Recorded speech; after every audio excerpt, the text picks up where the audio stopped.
நம்ம சேனல்ல டப்பிங் பரிதாபங்கள்னு ஒரு சீரிஸ் போடுவோம். அதுல எந்த பாட்டை எடுத்து பார்த்தாலும் மகேஷ் பாபு படம் ஒன்னாவது இல்லாம இருக்காது. அவர் பேசுற ஸ்டைலுக்கு தமிழ் டப்பிங் பண்ணா பாக்குற நமக்கு ஃபுல் ட்ரீட் தான். இந்த ஜனங்களை பயமுறுத்தணும்னா அப்பப்ப மர்டர் பண்ணணும், இல்ல பால் குடிக்கணும். இப்போ ஃப்ரெஷ்ஷா தமிழ் டப்பிங்ல குண்டூர்காரம்னு ஒரு முழு படமே மாட்டியிருக்கு.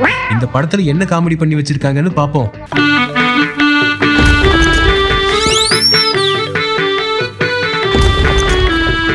ஓபன் பண்ண உடனே நம்ம ஜெகபதி பாபு அவரோட ஆளுங்களோட என்ட்ரியை கொடுக்கிறாரு. தெலுங்கு படம்னா என்ன இருக்கோ இல்லையோ ஜெகபதி பாபு இருக்கணும். அது அவங்களுக்கு ஒரு ஐதீகம்னே சொல்லலாம். கூடவே நம்ம பிளாஸ்ட் மோகன் சுனிலும் வர்றாரு. இவனுங்க வந்து ஒரு மிளகா குடோன்ல பாம்பு வச்சு பிளாஸ்ட் பண்றாங்க.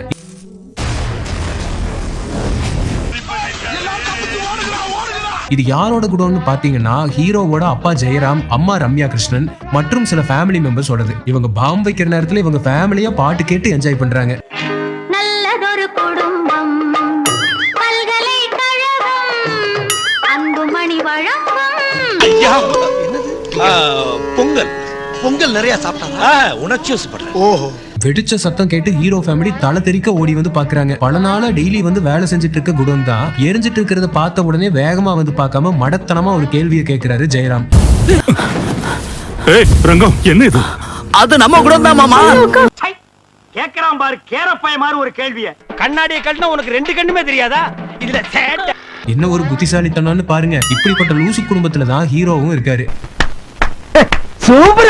பாம்பு வெடிச்ச கடுப்புல சண்டை முத்தி போய் ஜெயராம் ஆளு ஒருத்தன் ஜெகபதி பாபு தம்பியான சுனில் கழுத்திலேயே வெட்டிடுதான். என்னடா சொல்றீங்க? அதுக்காக ஜெயராம் ஜெயிலுக்கு போக ரம்யா கிருஷ்ணன் அவங்க அப்பாவான அரசியல்வாதி பிரகாஷ் ராஜ் வீட்டுக்கு போயிடுறாங்க. எதுக்கு இப்படி சம்பந்தம் இல்லாம பண்ணிட்டு இருக்காங்கன்னு ஒண்ணுமே புரியாது. என்னங்க எனக்கு ஒண்ணுமே புரியல. அதுதான் எனக்கும் புரியல. எதுக்கு இப்போ ரம்யா கிருஷ்ணன் வீட்டை விட்டு போனாங்கன்னு கிளைமேக்ஸ்ல ஒரு காரணம் சொல்லுவாங்க பாருங்க. வேற லெவல்ல இருக்கும். லாஸ்ட்ல பாருங்க. என்னவா இருக்கும் எனக்கு என்னடா தெரியும், கேளுடா. வீட்டை விட்டு போனது மட்டும் இல்லாம இன்னொரு கல்யாணம் பண்ணி குழந்தையும் பெத்துக்கிறாங்க. இந்த டப்பிங் டீம் சின்ன குழந்தைக்கு போய் மனசாட்சி இல்லாம பெரிய பையன் வாய்ஸ் போட்டிருக்கானுங்க.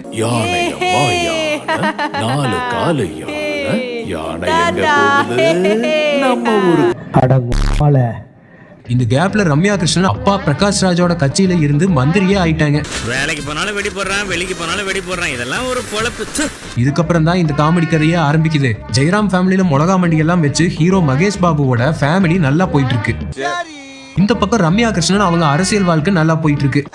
ஹஸ்பண்ட், மகன், அப்பான்னு ஃபேமிலி அப்படியே போயிட்டு இருக்கு. இப்போ டைரக்டர் கதை எழுதுறேன்னு பேர் வெளியின்னு சம்பந்தமே இல்லாம இத்தனை வருஷம் கழிச்சு மகேஷ் பாபுவை கூப்பிட்டு அவருக்கும் ரம்யா கிருஷ்ணனுக்கும் சம்பந்தமே இல்லைன்னு ஒரு பத்திரத்துல சைன் பண்ண சொல்றாரு. பேப்பர்ஸ் ரெடி பண்ணிட்டியா பாணி? பண்ணிட்டேன் சார். 25 வருஷம் கழிச்சு இப்ப ஏன் சார் அவனை நோண்டுறீங்க? ஏன் உனக்கு இந்த வேலை? சும்மா விட்டா அவனே இந்த பக்கம் வரமாட்டான். இப்படி முட்டாத்தனமா இந்த கதை ஆரம்பிக்குது. சைன் போட வர சொன்னா வக்கீல் பில்டப் பண்றான். 6.1 இருக்கான் இப்போ. பேர் தான் ரமணா. தொட்டா பத்திக்கிற குண்டூர் காரம். ஏப்பா அப்படியெல்லாம் ஒண்ணு இல்லையே. கூப்பிட்டதுக்கு போலாமா வேணாமான்னு மகேஷ் பாபு வீட்டுல டிஸ்கஸ் பண்ணா அங்கேயும் சம்பந்தமே இல்லாம பில்டப் பண்றாங்க. குண்டூர் காரம் நல்ல செவப்பா காரமா தெரியுது. தெரியாதனமா நாக்கில பட்டுச்சுன்னு வையே, கண்ணுல தண்ணி தானா வரும். ஏப்பா அப்படியெல்லாம் ஒண்ணு இல்லையே.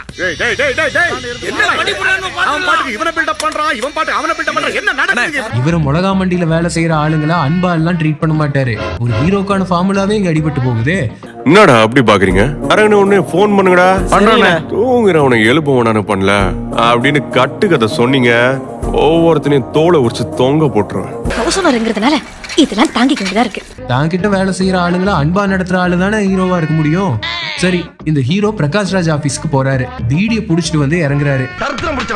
ஏண்டா ஒரு பீடிக்காக கால்ல இருந்து நிக்கிறது இல்லாம இதுல ஒரு பெரிய காமெடியை கேளுங்க. படத்துல ஏன் பீடி அடிக்கிறீங்க, அதை பார்த்து யாராவது கெட்டு போவாங்கன்னு லியோ படத்துல விஜய்க்கு பண்ண மாதிரி பண்ணிருக்கானுங்க. பொதுவா இப்படி பண்ண எல்லாரும் என்ன பண்ணுவாங்க, படத்தை படமா பாருங்க, அது கதையில வர ஒரு கதாபாத்திரம், அது ஸ்மோக் பண்ற மாதிரி ஒரு கதாபாத்திரம், இப்படி ஏதாவது சொல்லுவாங்க. ஆனா நம்ம மகேஷ் பாபு என்ன சொல்லி இருக்காரு தெரியுமா? இப்படி ஒரு பதில நீங்க யோசிச்சு கூட பாத்துருக்க மாட்டீங்க. அவர் சொன்ன பதில் என்னன்னா, అది యాక్చువల్గా దాని కథ ఏంటంటే I don't smoke, I don't encourage smoking also. అదొక ఆయుర్వేదిక్ బీడీ. செக்கில ஆட்டின சுத்தமான உருட்டு. படத்துல அவர் புடிச்சது மூலிகை பீடியாமா. யாராவது போய் 10 லிட்டர் பெட்ரோல் வாங்கிட்டு வாங்கயா, எல்லாரும் ஊத்திட்டு குழந்தைக்கு செத்து போயிருவோம். வீடியோட வந்ததும் இல்லாம வண்டியில இருந்து இறங்குனதும் பார்த்தா தலைவருக்கு ஒரு கண்ணு வேற தெரியாது. நமக்கு லெஃப்ட் வீடியோ வீக்டா. இப்படி வா. என்னது கண்ணு டொக்காச்சா? ஐயோ, நம்ம என்ன யோசிப்போம், ஒரு கண்ணு தெரியல, இதை வச்சு பின்னால கதையில ஏதாவது ட்விஸ்ட் இருக்கும், ஃபைட் பண்ணும்போது இது ஒரு வீக்னஸா இருக்கும், இதையும் மீறி எப்படி ஃபைட் பண்ணுவாரு, அந்த மாதிரி பல சிந்தனைகள் நம்ம மனசுல ஓடும். ஆனா படம் முடிகிற வரைக்கும் எதுக்கு இந்த கண்ணு தெரியாதுங்கிற மேட்டர் வச்சாங்கன்னே தெரியாது. அட கன்றாவியே. கட்சி ஆபீஸ்க்கு வெளியில இந்த ரமணா என்கிற மகேஷ் பாபுக்கு வெயிட் பண்றவங்க கிட்ட கொடுப்பாரு பாருங்க பில்டப். இவ்வளவு நேரம் மத்தவங்க பில்டப் பண்ணாங்க, இப்ப தனக்கு தானே கூல் சுரேஷ் மாதிரி ஒரு செல்ஃப் பில்டப்ப போடுவாரு. நீங்க பார்த்த உடனே மாசா இருந்துச்சா? Heart beat அதிகமாச்சா? விசில் அடிக்கணும்னு தோணுச்சா? நான் தான் ரமணா. டேய், உனக்கு வெக்கமே இல்லையாடா? கான்ஃபிடென்ட் வாழ்க்கையில இந்த கான்ஃபிடென்ட் இல்லைன்னு வையேன், பிக் ப்ராப்ளம் வச்சு. இப்படி கூச்சமே இல்லாம தனக்கு தானே புகழ்ந்து உள்ள போய் அக்ரிமெண்ட்ல சைன் பண்ண சொன்னா தெலுங்குல கோழிக்கு இருக்கிற மாதிரி கேவலமான ஹேண்ட் ரைட்டிங்ல ஒரு பஞ்ச் டைலாக் எழுதி கொடுத்துட்டு வந்துருவாரு. அப்படி என்னப்பா குடி முழுகிற மாதிரி எழுதிருக்க போறோம்? சுருக்கமா சொல்லணும்னா உனக்கும் இந்த குடும்பத்துக்கு சம்பந்தமே இல்ல, அதுக்கு சம்மதிச்சு நீ கையெழுத்து போ.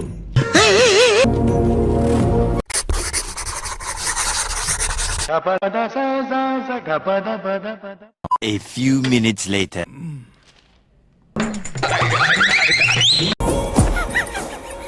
அந்த கையெழுத்து பார்த்து ஏன்டா சிரிச்சிட்டு இருக்க? சிரிக்காம நான் என்ன பண்றது? மீண்டும் பில்டப்.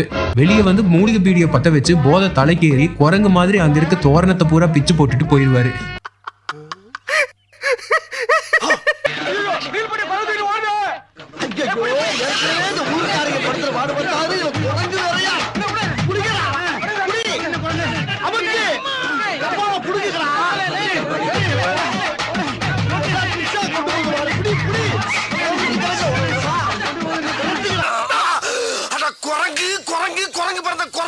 போற வழியில ஜீப்ல ஒரு பீடியை புடிச்சு அதுல பித்து புடிச்சு அப்படியே தேவையில்லாம ஒரு சாங். நமக்கு தமிழ் டப்பிங் வேற, சாங் எப்படி இருக்குன்னு சொல்லவே தேவையில்லை. எதிர்காத்து வீச அந்த சட்ட பட்டன் பறக்கும் மாசா.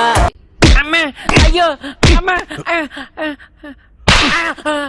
பசங்களா, உனக்கு ஏதாவது கொடுத்து அனுப்புங்களா? முடிவில்லா போரில் ஒலிக்கும் சத்தம், கொஞ்சம் சுய ஒழுக்கம், எல்லாமே கலந்த காதல நானே. வீட்டுக்கு வந்த உடனே படத்துக்கு தேவையில்லாம வச்ச ஒரு கண்ணு தெரியாத மேட்டரை வச்சு கலாய் வாங்குவாரு. என்ன ஏற்கனவே உனக்கு ஒரு கண்ணு தெரியாது, இதுல கருப்பு கண்ணாடி போட்டா ஏதாவது தெரியுமா?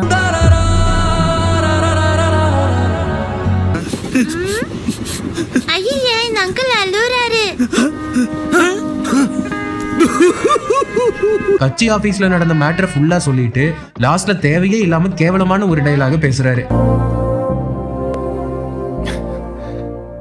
இந்த வீட்டுல முட்டைய கோழி போடுதா இல்ல நீங்க போடுறீங்களான்னு தெரியலடி. என்ன சொன்ன?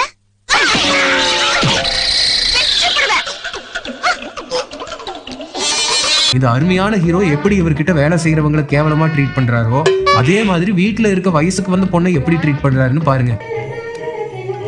ஏய், நான் சோடா குடிப்பேனே. சாரி மாமா, நீ தண்ணி தான் ஊத்திப்பல.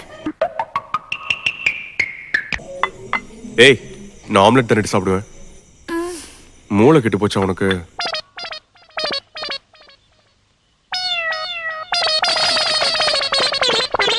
வீட்லயே உட்காந்து குடிக்கிறதும் இல்லாம இவருக்கு மிக்சிங் சைட் டிஷ் எல்லாம் பக்காவா எடுத்து கொடுக்கலன்னு டென்ஷன் வேற ஆகுறாப்ல.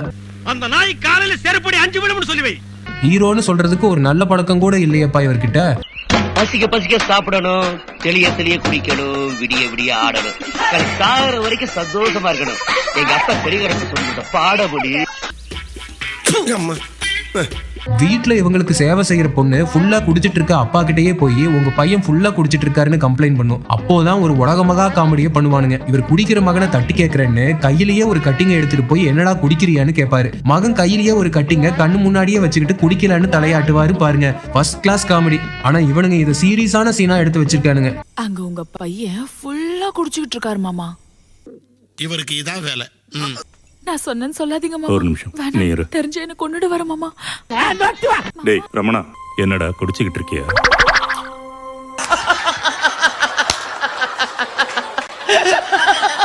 மறுபடியும் ஹீரோவை உங்க அம்மாவுக்கும் உனக்கும் சம்பந்தம் இல்லைன்னு கையெழுத்து போட ஹைதராபாத்துக்கு கூப்பிடுவாங்க. ஐயோ, மீண்டும் மீண்டுமா? இந்த வாட்டி கட்சி ஆபீஸ் இல்லாம வீட்டுக்கு கூப்பிடுறாங்க. இவரும் கிளம்பி போவாரு. எனக்கு என்ன தோணுதுன்னா, இப்போ பிரகாஷ்ராஜ் குரூப்புக்கு தான் கையெழுத்து வேணும். கரெக்டா சொன்னீங்க. அவனுங்க தேவைன்னா இங்க வந்து கையெழுத்து வாங்கிட்டு போக வேண்டியதுதானே. ஹீரோ எதுக்கு எப்ப கூப்பிட்டாலும் கிறுக்குத்தனமா கிளம்பி போறாரு. உனக்கு என்னப்பா, நீ பைத்தியம். குண்டூர்ல இருந்து ஹைதராபாத் கிட்டத்தட்ட 300 கிலோமீட்டர், 6 மணி நேரம் டிராவல். பெட்ரோல் போட்டுட்டு அங்க வேகமா போய் இது மேல சைன் போடணுமா? நான் என் ஃபேன்ஸுக்கு தவிர கண்டவனுக்குலாம் ஆட்டோகிராஃப் போட மாட்டேன்.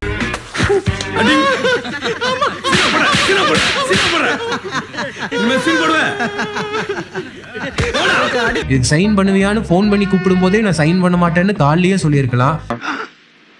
ஆமா, ஹீரோவோட கேரக்டர் தான் இப்படி மட்டமா இருக்குன்னு பார்த்தா இப்படி லூசுத்தனமாவும் இருக்குன்னு எதிர்பார்க்கல. வைத்தியமா இவன் ரொம்ப நேரம் நல்லா பேசிக்கிட்டானையா. இதெல்லாம் கேவலம்னு நினைச்சிட்டு இருக்கும்போது இதை விட கேவலமா ஒரு சீன் வருது.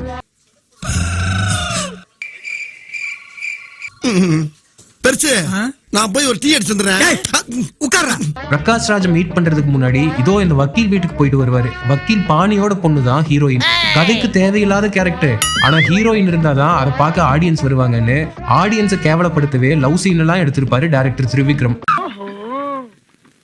கதை இப்படி போகுதா? ஹீரோயின் ஓப்பனிங்லயே அது தமிழ் படம் 2ல வர மாதிரி எவ்வளவு பெரிய லூஸ்னு காட்டுறாங்க. பாணி சாரோட பொண்ணு சார். இன்னைக்கு நம்ம பார்க்க போறது மை ஹோம் டூர். இதுதான் எங்க வீட்டு மரம். அக்கா, அது செடி. ஏய், எனக்கே தெரியல, நான் வேற யாருக்கு தெரிய போகுது. என்னடி சொல்ற? நீ என்ன சொல்ற? நாளைக்கு அப்பாவோட நினைவு நாளுங்கிறதுனால. நினைவு நாள் தாத்தாவுக்குடி. ஆனா அப்பாக்கு ஏதோ வருமேடி. அது பிறந்த நாள் டி. 2 நாள் தானே. என்னடி சொல்ற? லூசு பொண்ணுதான் லவ் பண்ணி கல்யாணம் பண்ணிக்கணும்ன்றது என்னோட கனவு, ஆசை, லட்சியம் எல்லாமே. இந்த லூசை பார்த்து மயங்குறதும் இல்லாம எப்படி பிற்போக்குத்தனமா இருக்காருன்னு பாருங்க. நீ எல்லா பொண்ணுங்கள்ட்டயும் இப்படிதான் பேசுவியா? ரொம்ப அழகா இல்லைன்னா பேசவே மாட்டேன். உன் மனசுல என்ன நினைச்சிருக்கிற? ஓ, இவர் அழகு இல்லைன்னா பேச மாட்டாரா? அப்போ அவர் தானே ஹீரோவா இருக்க முடியும். இந்த நல்ல ஹீரோ பொண்ணுங்களை எந்த ஆங்கிள் பாக்குறாருன்னு பாருங்க. பாணி பொண்ணு ஃபிகரியா? அதுக்கு ஏன் புள்ள சாரி கட்டியிருக்கு? என்ன விசேஷம்? இன்ஸ்டால ரீல் பண்றதுக்காக சார். நேத்து ஜீன்ஸ் போட்டிருந்தா இன்னைக்கு சாரி கட்டியிருக்கா. நாளைக்கு ஸ்கர்ட் எதுவும் போடுவாளா? எதுக்கு சார்? இல்ல மறுபடியும் வரலாம்னா? பொறுக்கி பைய, பொறுக்கி.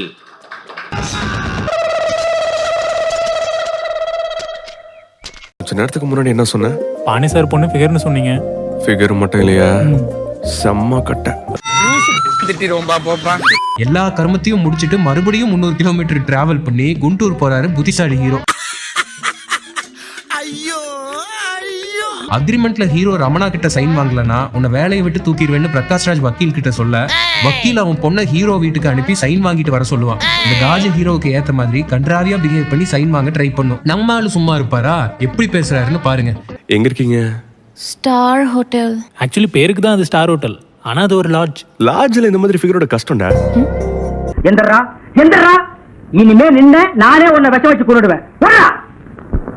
கதை இப்படி போயிட்டு இருக்க கமர்ஷியல் ஃபார்முலால இப்போ ஒரு ஃபைட் வைக்கணுமே. கதைக்கு கொஞ்சம் கூட தேவையில்லாம மிளகா பிசினஸ்ல ஏதோ பிரச்சனைன்னு ஜெகபதி பாபு ஆள் ஒருத்தனை புடிச்சு வச்சு மகேஷ் பாபு வீட்டுல இருக்க ஒருத்தன் அடி பிரின்னு பிரிச்சு விட்டுட்டு இருக்கும்போது நம்ம ஹீரோ வந்து ஒரு டப்பிங் பரிதாபத்தை போடுவாரு பாருங்க.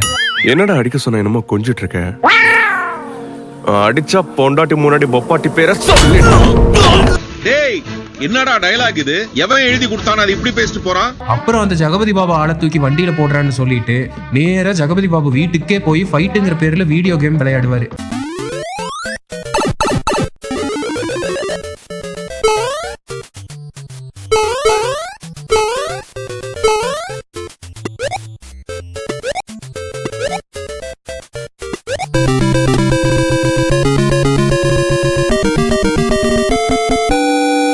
இவ்வளவு சீரியஸா பேசிட்டு இருக்கோம், வீடியோ கேம் விளையாண்டுட்டு இருக்காடா இந்த ஆளு. விளையாண்டு முடிச்சிட்டு வாய்க்கு வந்ததை வளருவாரு. லாஸ்ட் வரைக்கும் கார்ல ஏத்திட்டு வந்த ஆளு எங்கன்னே தெரியாது. அப்போ ட்விஸ்ட்ங்கிற பேர்ல ஒரு கிரிஞ்ச போடுவானுங்க. எங்கடா அவன்? எங்கன்னு சொல்லுடா. மாமா மூடு. என்ன?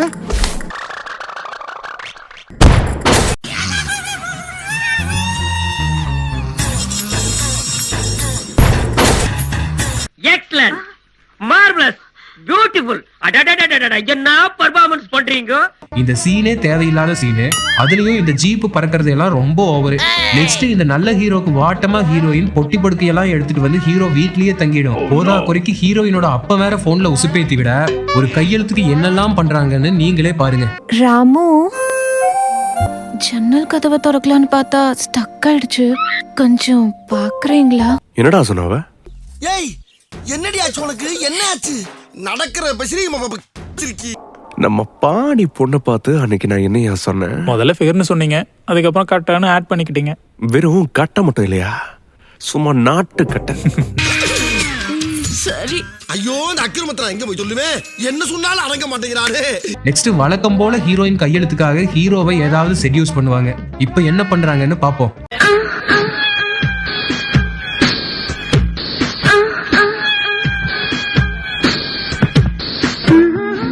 இவன் சும்மா இருந்தாலும் சண்டால சிரிக்கி இவன் நாலா பக்கம் சுத்தி சுத்தி வர்றா. நீ போட மாட்டியா அந்த மாதிரி? நம்மளுக்கு எதுக்கு மாமா? கத்துக்கணும்டி. நாங்க ஏண்டா நடிச்சாமத்துல சுடுகாட்டுக்கு போகணும்? வந்து நின்னது குத்தவாடா. கிராமத்து ஆளுங்களுக்கும் இது மேக்கப் கர்மத்தெல்லாம் சொல்லித்தர சொல்லுவாரு பாருங்க. என்னங்க, எங்க ஆளுங்களுக்கு கொஞ்சம் சொல்லித்தாங்க. செருப்பு பிஞ்சு போயிடும். நேச்சுரலா இருக்க நம்ம ஊர் பொண்ணுங்க எல்லாரும் அழகுதான். வெளிநாட்டுக்காரனுங்க இந்த கருமத்தை எல்லாம் இந்தியாவில பிசினஸ் பண்ண அழகி போட்டியெல்லாம் நடத்தி அவங்கள இந்த மேக்கப் பொருளை எல்லாம் மூஞ்சியில போட வச்சு அதே பொண்ணுங்களை வச்சு விளம்பரம் பண்ணி இந்த மாதிரி எல்லாம் மூஞ்சி இருந்தாதான் அழகுன்னு ஒரு பிரம்மையை மக்கள் மனசுல பதிய வைக்க பல பேர் இதெல்லாம் வாங்க ஆரம்பிக்க நம்மள முட்டாளாக்கி அவனுங்க அருமையா பிசினஸ் பண்றாங்க. ஓ அப்படியா விஷயம்? நம்ம டைரக்டருக்கு இது கிராமத்திலயும் சொல்லி கொடுக்கணுமாமா. மகேஷ் பாபுவும் டைரக்டர் பிற்போக்குத்தனமா என்ன சொன்னாலும் அது கெத்தா பேசிடுவாரு.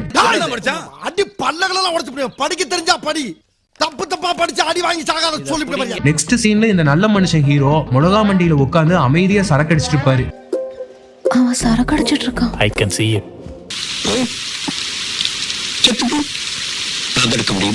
அப்போ இந்த ஹீரோயின் வழக்கம் போல தன்னோட அழகை வச்சு மயக்கி கையெழுத்து வாங்கலான்னு வரும். இவரும் ஒரு காஜி அந்த புள்ளைய உசுப்பேத்தி சரக்க போட வச்சு அத போதையில ஆட விட்டு ரசிப்பாரு. நீங்க என்னங்க அப்படி பாக்குறீங்க? பீர் எதனா போடுறீங்களா என்ன? சார் நீங்க லைனை கிராஸ் பண்றீங்க. சின்ன பொண்ணு சார் அவ. பப்புங்களை நிரப்புறது அவங்க தானடா. சரா போத்திட்டு போடா. வாட்கா இருக்கா? சோடாவா வாட்டரா? ஜூஸ். விளங்கும்டா.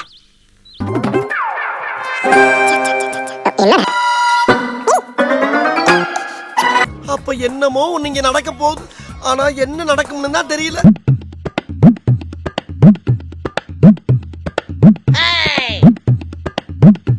ஏன்பா 1 hour ஒன் டே மேட்சை உத்து பாக்குற மாதிரி பாத்துக்கிட்டே இருக்கிறியே, அந்த ரோஸ் விக்கெட் எப்படா கீழே விழும் தானே? கூட ஆடும்போது லுங்கி வேற வந்துரும்.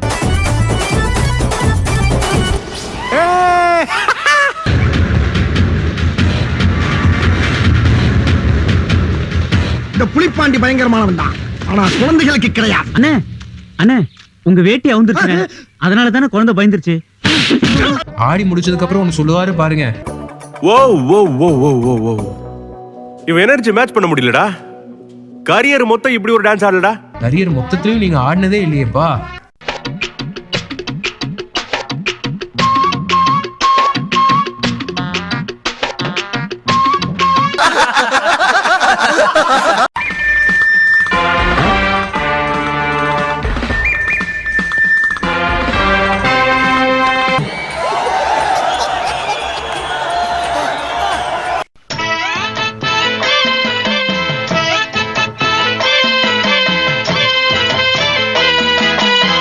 கரியர் மொத்தம் இப்படி ஒரு டான்ஸ் ஆடலடா.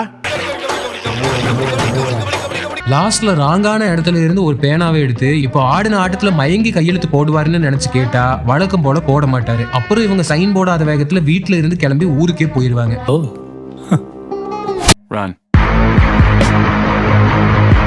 போய் தொலை. எது? அப்போ நம்ம பிரகாஷ் ராஜ் அவரோட வக்கீல வச்சு மகேஷ் பாபுவை அரெஸ்ட் பண்ண போலீஸ அனுப்புவாங்க.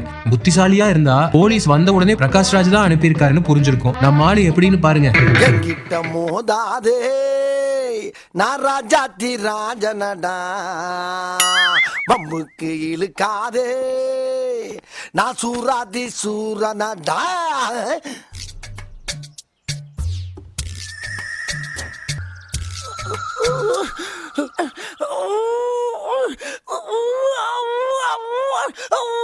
எதுக்கு நடு ரோட்ல நிக்கிறீங்க? வழி எது மறந்துட்டீங்களா?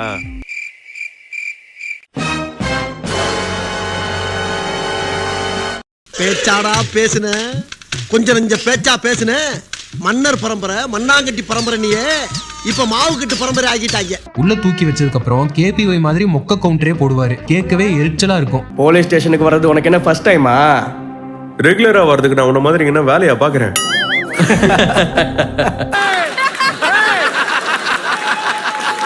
நாலு நாள் உள்ள போட்டு துவைச்சனா யாரு டைப்னு தெரிஞ்சிடும்.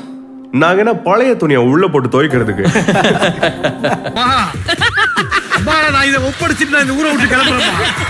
பிரகாஷ்ராஜ் வீட்டுல இருந்து சில பொருளை உடைச்சதா தான் பொய்யா கம்ப்ளைண்ட் கொடுத்திருப்பாங்க. ஹீரோயின் இந்த எடுபடியை அனுப்பி ஹீரோவை பெயில்ல எடுக்க ஹீரோ பொய்யான கம்ப்ளைண்ட்டை உண்மையாக்கிடலான்னு நேர பிரகாஷ்ராஜ் வீட்டுக்கு போய் கம்ப்ளைண்ட் பேப்பரை படிக்க ஒண்ணு ஒன்னா உடைக்க லாஸ்ட்ல அசிங்கப்பட்டு போறதும் இல்லாம இவ்வளோ நாள் கையெழுத்து போடாம உழப்பிட்டு இருந்த மனுஷன் டக்குன்னு வாங்கின அடிக்கு கையெழுத்து போட்டுருவான். ஸ்பெல்லிங் மிஸ்டேக் இல்லாம படி. ஆஸ்ட்ரேவை எடுத்து டிவியில் அடித்து உடைத்தார்.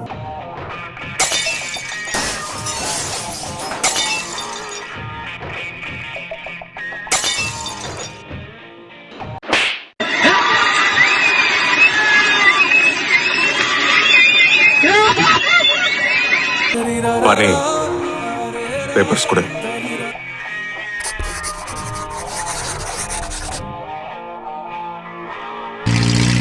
அவமானப்படுறது மட்டும்தான் அன்னக்குடியோட அன்றாட வேலை. இதுக்கு முன்னாடியே கையெழுத்து போட்டிருக்கலாம். இல்லனா ஒரு டைம் அம்மாவை மீட் பண்ண சான்ஸ் கொடுங்க, கையெழுத்து போடுறேன்னு டீல் பேசி படிச்சுட்டு கையெழுத்து போட்டிருக்கலாம். நம்மாலதான் புத்திசாலியாச்சு, அசிங்கப்பட்டு தான் கையெழுத்து போடுவாரு. பிரகாஷ்ராஜ் வீட்டுக்கு போய் சம்பவம் பண்ணதுக்கு உங்க அம்மா ஏன் உன்னை விட்டுட்டு போனான்னு நீ கேட்டிருக்கணும். பர்னிச்சர் எல்லாம் போட்டு உடைச்சிருக்க கூடாதுன்னு திட்டிகிட்டே போயிருவாரு ஜெயராம்.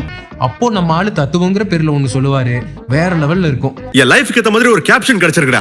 ஜன்னல் வழியா எட்டி பாக்குற அப்பா, கதவை மூடிய அம்மா, தெருவுல சுத்துற புள்ள. நான் என்ன மல்லிப்பூ வாசனை பாக்குறதுக்கு? இப்படியே பேசிட்டு இருந்தா உனக்கு பைத்தியம் தானா பிடிக்கும்? பைத்தியம். இந்த கேப்ல ஹீரோவோட அம்மாவான ரம்யா கிருஷ்ணனை கார்ல போகும்போது யாரோ லாரியை விட்டு அடிச்சு தூக்கிடுவாங்க. பதறி போய் ஹாஸ்பிட்டலுக்கு வந்து பார்த்தா தாஸ்னு ஒரு ரவுடி தான் இந்த சம்பவத்தை பண்ணான்னு பிரகாஷ்ராஜ் ஹீரோ கிட்ட கோத்து விட்டுறான். அப்போ வெறியாகி அந்த தாஸை அடிச்சு பொழக்கலான்னு வந்து அடிக்கும் போது மாஸ் பிஜிஎம்னு ஒன்னு தமன் போட்டிருப்பாரு. அதுவே ஒரு மாதிரியா தான் இருக்கும். நமக்கு தமிழ் டப்பிங்ல வழக்கம் போல ஏடாகுடமான வார்த்தைகளை போட்டு காது கூசுற மாதிரி போட்டு விட்டுருப்பானுங்க. ஹெட்போன்ஸ் தேவைப்பட்டா போட்டுட்டு கேளுங்க.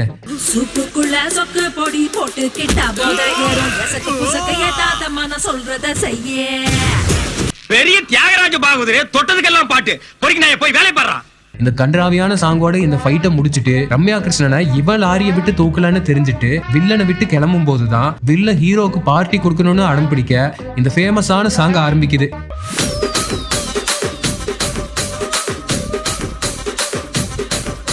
ஐயோ, இப்பா இது டாடா சீரா பவர் ஸ்டீரிங் மாதிரி சொன்ன பக்கமெல்லாம் திரும்புதுடா. தெலுங்கு படத்துல லாஸ்டா ஒரு ஐட்டம் சாங் வச்சாதான் படம் ஓடுன்னு ஒரு ஐதீகம். இந்த பாட்டை பல பேர் கேட்டிருப்பீங்க. வழக்கம் போல தமிழ் டப்பிங் டீம் இதை வேற லெவல்ல பிரிச்சு விட்டுருக்கானுங்க. உள்ள கொஞ்சம் மடக்கி தட்டு, கொஞ்சம் உள்ள மடக்கி தட்டு. உலகத்திலேயே ஒன்னா நம்பர் மட்டிக்கும் நான் நினைச்சேன், என்ன மிஞ்ச ஒருத்த வந்துட்டான். இதுக்கு நடுவுல டப்பிங் வேற. அவளுக்கு பொன்னி அரிசியா, ஆனா எனக்கு மட்டமான சன்ன அரிசியா.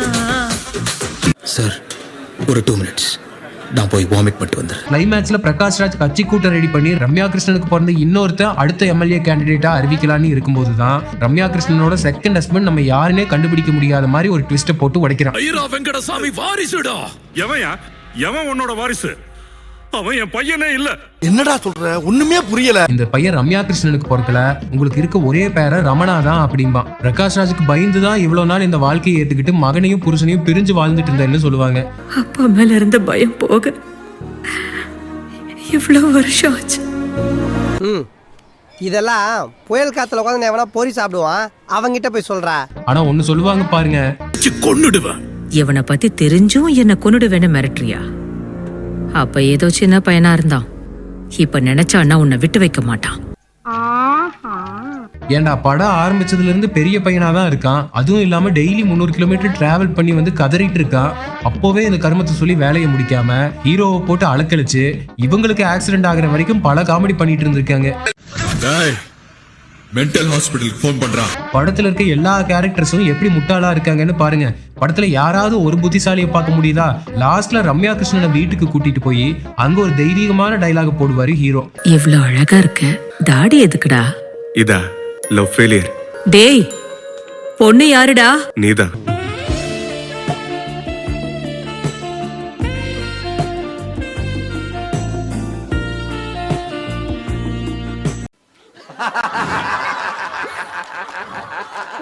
உள்ள போய் ஜெயராம பார்த்தா அவர் பங்குக்கு அவர் ஒரு மொக்கையை போடுறாரு. பழைய பாட்டு, பழைய பைக், பழைய பொண்டாட்டி.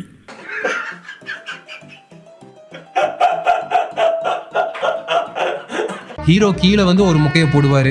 உனக்கு ஒரு நல்ல கேப்ஷன் சொல்லட்டுமா? இந்த ரமணா ரெபலு, அவனுக்கு அம்மா டபுள். மொக்க குடும்பம் ஒன்னா சேர்ந்து மொக்கையா போட்டு தள்ளத்தான் இந்த கதையை போட்டு இவ்வளவு நேரம் இழுத்தடிச்சிருக்கானுங்க. எப்பா சாமி போதும்டா, ஓட்டது ரீல அந்து போச்சு, அடிச்ச அடியில கிழிஞ்சு போச்சு. நீங்க என்ன பேசுறீங்கன்னு கேட்கல. ஊம படம் பார்த்த எவகிடா சாமி, அங்க பாரு.